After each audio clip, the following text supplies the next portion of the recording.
Altro esempio, sempre legato alla mia esperienza professionale milanese, ma potrei farne anche qualcuno torinese, ma che può succedere in qualsiasi paese d'Italia o città d'Italia.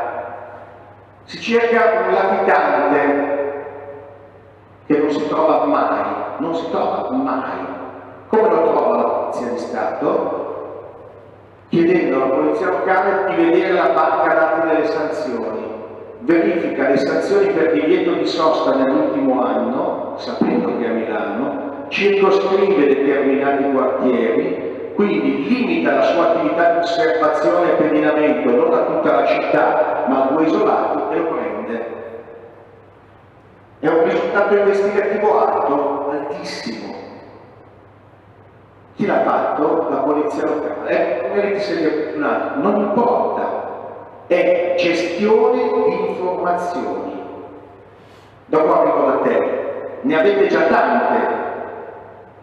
Forse non le utilizziamo tutte, forse alcune le buttiamo via, forse come quelle delle sanzioni le finalizziamo solo alla gestione adempimentale, giusta, vera, da fare di un processo sanzionatorio, poi arrivata dopo la fase della riscossione coattiva si butta via tutto, tanto l'archivio non ci serve più, pagato.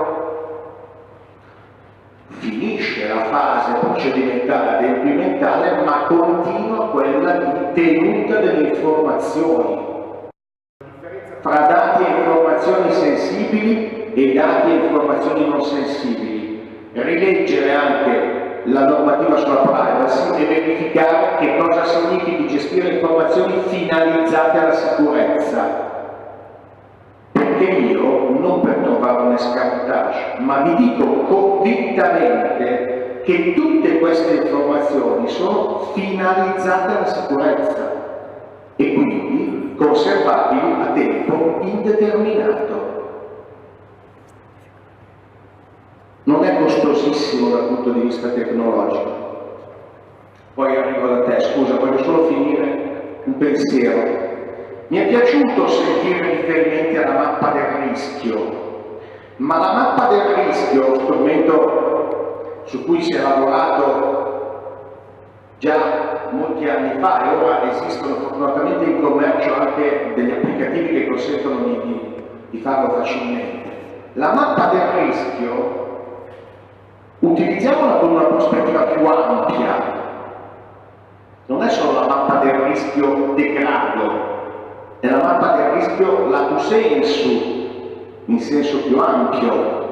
Mettiamoci dentro tutto.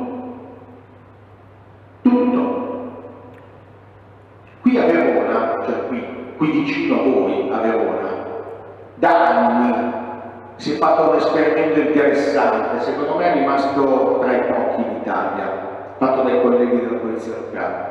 Diffusione di tutte le banche dati. Anagrafe, SIAE, tutte quelle che ci siamo detti, ma anche utenze telefoniche, utenze delle municipalizzate, gas, luce, acqua,